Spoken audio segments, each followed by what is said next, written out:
ദുരന്ത നിവാരണ ഏകോപനത്തിൽ സർക്കാരിനെതിരെ തുറന്നടിച്ച് ആറന്മുളയിലെ കോൺഗ്രസ് നേതാവ്. ആറന്മുള നീർവികാളത്ത് ജനങ്ങൾ ദുരിതം അനുഭവിക്കുകയാണെന്ന് Congress booth president Alex M George ആരോപിച്ചു. ക്യാമ്പ് തുടങ്ങി 3 ദിവസമായിട്ടും സർക്കാരിന്റെ ഒരു സഹായവും ലഭിക്കുന്നില്ല എന്നാണ് ആക്ഷേപം. വെള്ളവും ഭക്ഷണവും ലഭിക്കുന്നില്ലെന്നും സന്നദ്ധ സംഘടനകളെയാണ് ദുരന്തബാധിതർ ആശ്രയിക്കുന്നതെന്നും അലക്സ് പറഞ്ഞു. സർക്കാരിൻ്റെ ഒരുവിധ സഹായം നമുക്ക് ലഭിക്കുന്നില്ല. നമ്മുടെ ക്യാമ്പ് ഇപ്പോൾ തുറന്നിട്ട് 3 ദിവസമായി. അവിടത്തേക്ക് ആഹാരമോ വെള്ളമോ ലഭിക്കുന്നില്ല. നമ്മളെ പലരെയും കോൺടാക്ട് ചെയ്യുന്നുണ്ട്, പക്ഷേ ആർക്കും എത്തിപ്പെടാൻ പറ്റുന്നില്ല.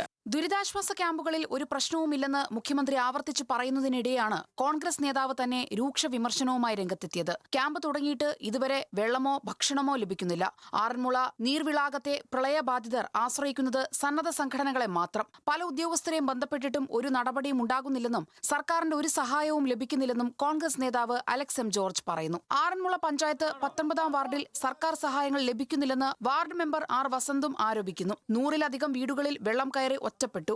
അവിടെ 5 ദിവസമായി കുടിവെള്ളം പോലും കിട്ടുന്നില്ലെന്നും പഞ്ചായത്ത് മെമ്പർ ആർ വസന്ത് പറയുന്നു. നമ്മുടെ അധികാരികളുടെ ഭാഗത്ത് നിന്ന് ഇതുവരെ നമുക്കറിയാം, ക്യാമ്പിലോട്ടായാലും ഇതുവരെ ഒരു സാധനം പോലും ഇവിടെ എത്തിക്കാൻ പറ്റാത്ത ഒരു സാഹചര്യമാണ്.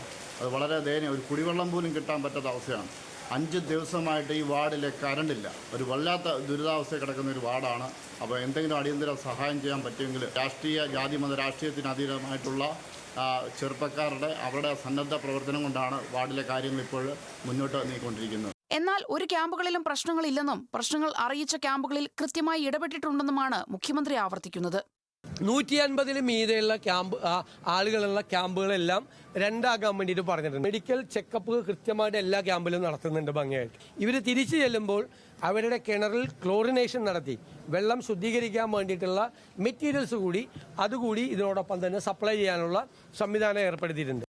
ദുരിതാശ്വാസ ക്യാമ്പുകളിലെ ദുരിതവും രക്ഷാപ്രവർത്തനത്തിൽ സർക്കാരിന്റെ ഏകോപനമില്ലായ്മയും പ്രതിപക്ഷം രാഷ്ട്രീയ ആയുധമാക്കുകയാണ്. പല ക്യാമ്പുകളിലും ദുരിതമുണ്ടെന്നും സർക്കാർ അടിയന്തരമായി ഇടപെട്ട് പ്രശ്നങ്ങൾ പരിഹരിക്കണമെന്നും CPIM ആവശ്യപ്പെട്ടു. ന്യൂസ് മലയാളം, പത്തനംതിട്ട.